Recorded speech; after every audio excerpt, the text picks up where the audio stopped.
everybody, good morning, afternoon, evening, wherever you're watching me from. My name is Sally Roper and I'm coming to you from Opulence in Jamaica. This is going to be my last kiln unloading of the year. Oh God, I don't know where 2023 has gone, but it certainly has. And I have a show tomorrow, so I'm anxious to get these pieces out of the kiln and get them all packed up to take to my craft fair. So without further ado, I'm going to get started. My kiln is now at 111 degrees. I don't know what it is about the number one, but yesterday when I looked at my watch in the morning, it was 11:11, and I took a little break and it was 1:11 in the afternoon, and now I come and look at my kiln to unload it and it is 1:11. So I guess I better buy a lottery ticket with the number one in it because somebody's screaming number one at me. Anyway, that has nothing to do with my kiln unloading. Is just as I say, as I'm looking at the display on my kiln as to what temperature it is, I see 111. So goodness gracious. Anyway, let's get started. Whoops, I haven't even peeked. Yay! I like what I see so far. All right. So what I do is I'll only take out one because I need my other hand. I've made a lot of ornaments, which I do at this time of year, and I just put them on a bead wire and then I hang them between two stilts. And depending upon their weight, I don't put too many on each wire because the wire will bend as it fires. And so anyway, that's how I fire these in the top of my kiln. So let me show you. I just use cookie cutters. I roll out a slab of clay. Well, I don't need to tell you because every potter knows how to make ornaments. It's just how you decorate them. So I use slip and I create patterns on the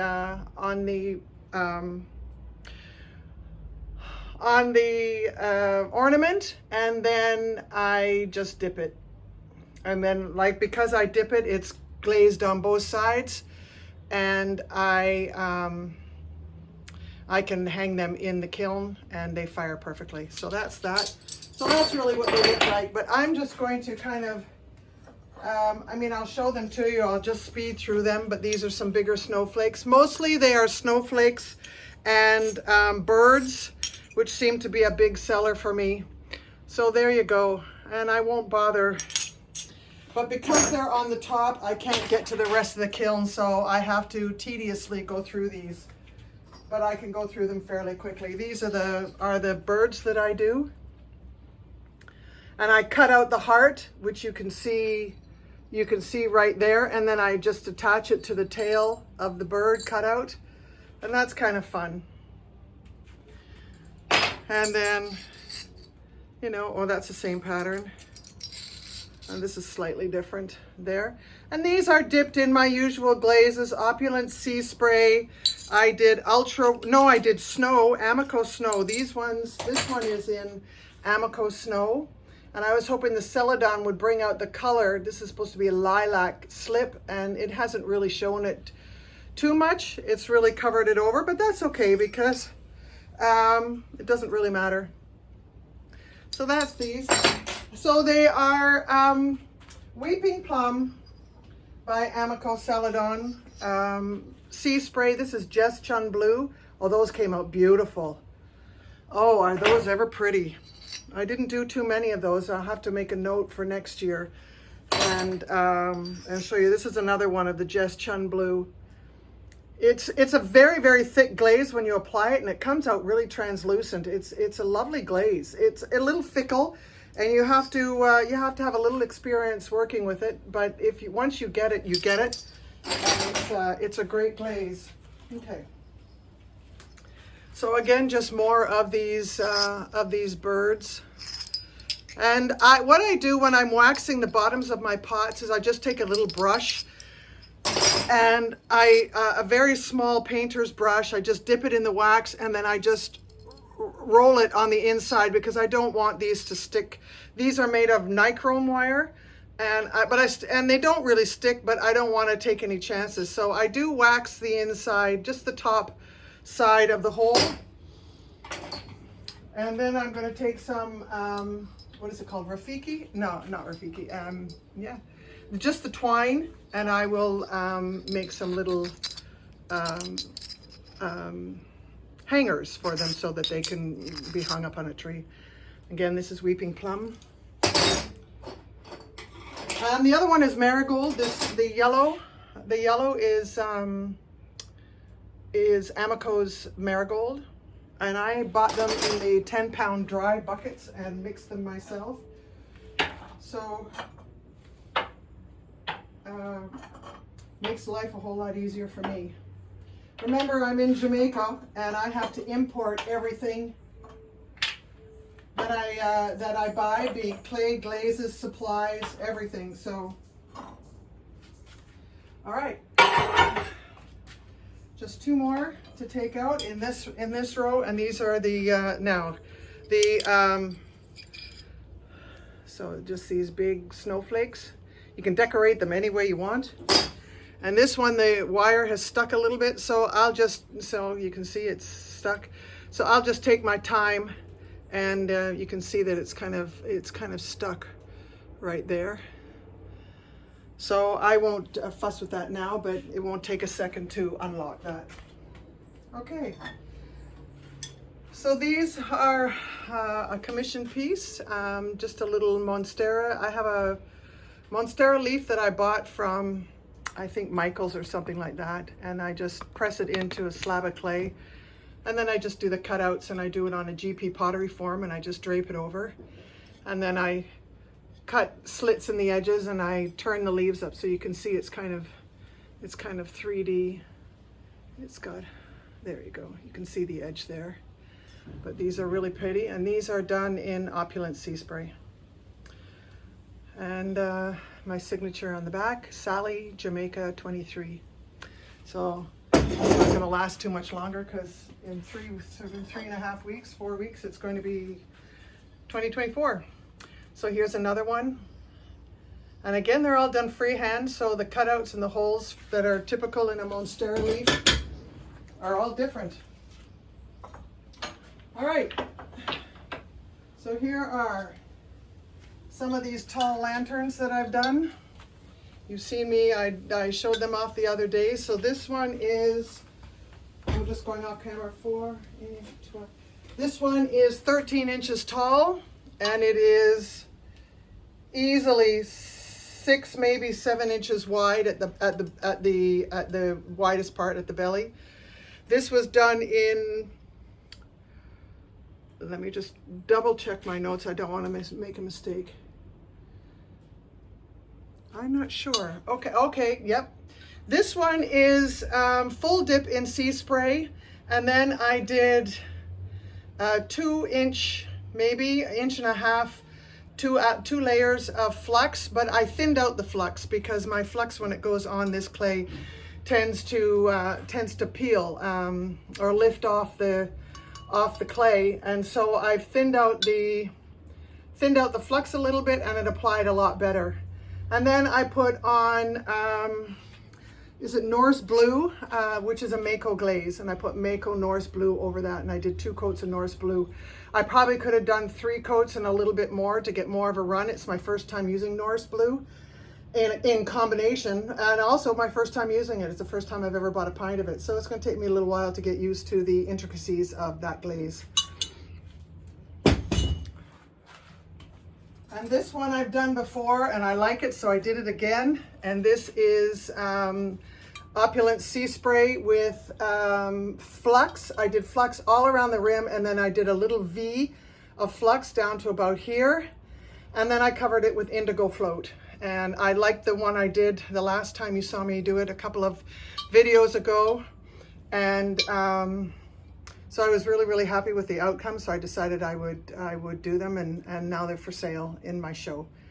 And a pineapple is a sign of welcome. So it's a very popular design of mine.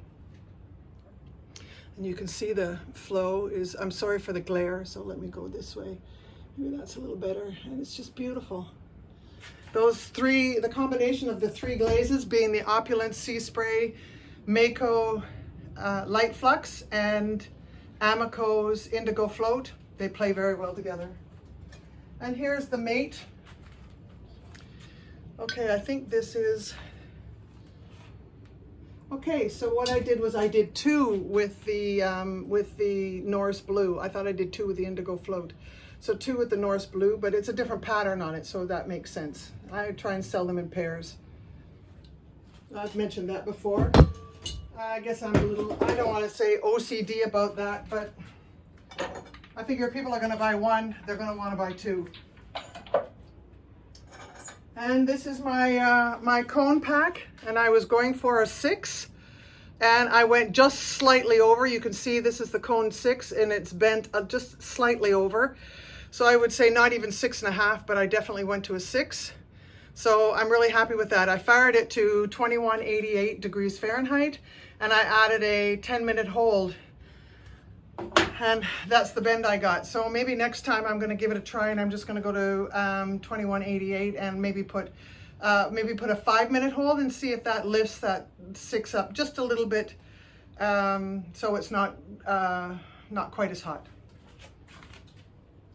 I'm more nervous for the clay because it's B-Mix 5, and so I don't want it to bloat.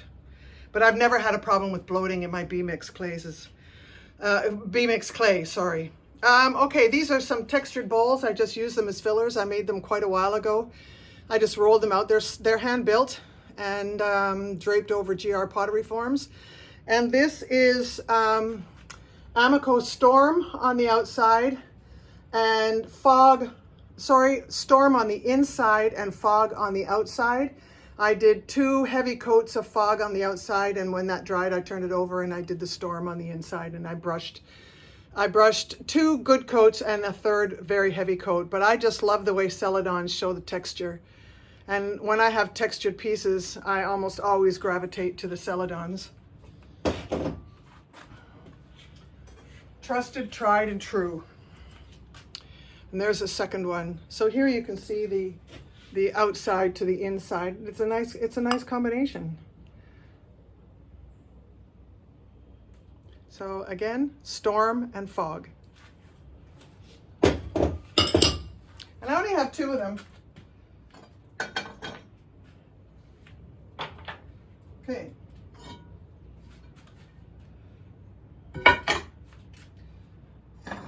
So I make these, I call them holy luminaries. This one is I thought I was doing marshmallow on the rim, and I had a bucket and it was unmarked, and I was pretty sure it was marshmallow, which is an opulence glaze, and it wasn't, it was eggshell.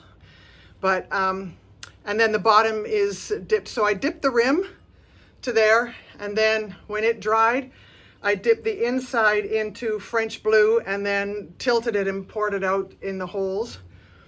And it came out really, really beautiful.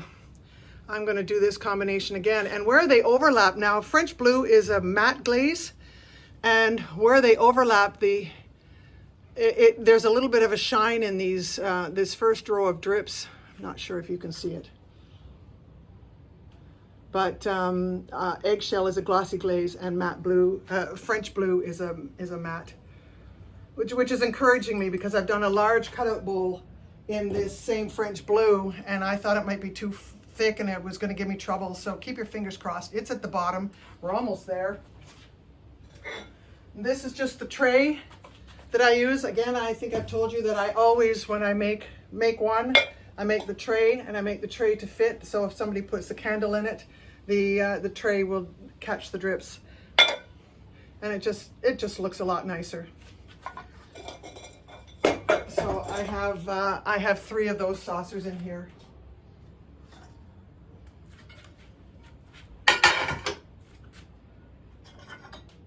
And I have 2 more of these Monstera leaf dishes.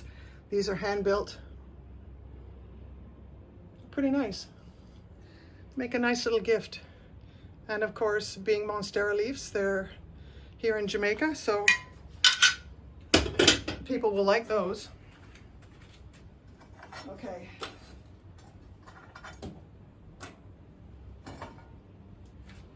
And I use advancer shelves love, love, love them. They're so forgiving. But fortunately, in this firing, I use very stable glazes and I don't have any dripping. So again, just 2 more of the saucers that are going to go with the lamps. And they're done in, you guessed it, Opulence Sea Spray. Okay, I'm into the last row already. And I'm excited to see some of the pieces that I put down here. Okay, first I have some more of the ornaments. Let me just take them off one at a time. There's one that's done in, who knows? Okay, I know that's Weeping Plum, Marigold. I think that might be Aqua. So it's really pretty. Shows up the colors of the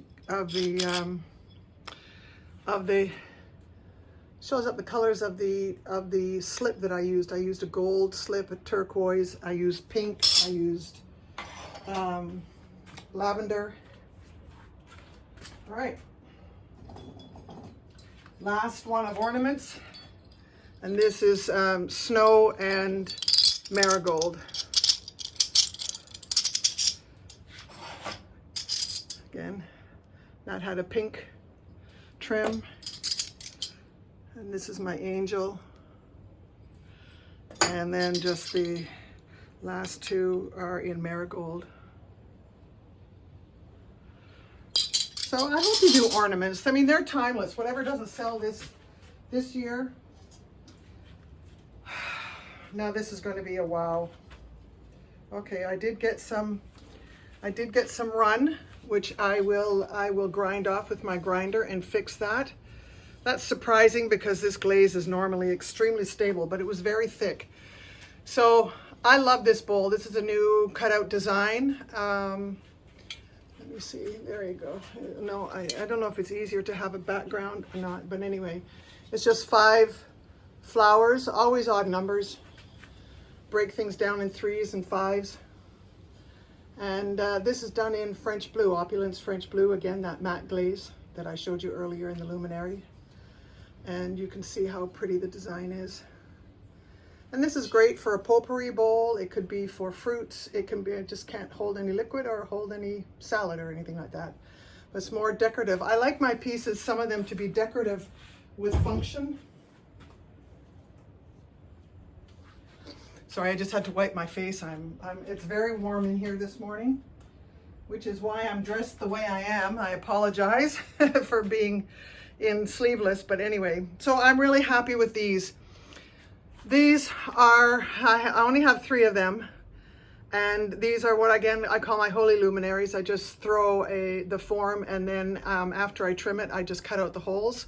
I let it dry, and then I get one of my tools and I scrape off all the rough edges. I use the Mud Tools all-purpose tool. It is just fabulous, and I do it before it's bone dry, because if it's bone dry, which I've done before, I crack them. So I wait, they're not quite leather hard and they're not bone dry, but somewhere in the in-between, and then I go and I just scrape off all the burrs on the inside, because you're using the tool to create the holes. What I did on the inside was, I have chartreuse. It's an Amaco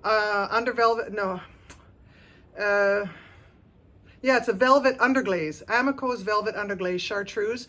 And I painted it on the inside, and when I painted it, I held it like this and I painted the top side. I didn't want the underglaze to drip through the holes. So I did that, so if it was going to run, it would run down. But I'm also careful on the application of the underglaze onto my brush. And I just brushed it in. I did 2 coats. And then what I did was, when the underglaze dried, I took the Marks wax on, and again, very carefully, I applied a layer of the wax on the inside, and then I did a full dip, and this is in Opulence Antique Iron, and it came out more like their Autumn Frost. It's not as irony as I've had it in the past. I'm not disappointed. I was hoping it would be a little bit darker. So this is the inside, and that's the outside. But when this gets lit up with a candle, the chartreuse on the inside is just going to be so bright, and it's just going to look fantastic. And I have a third one.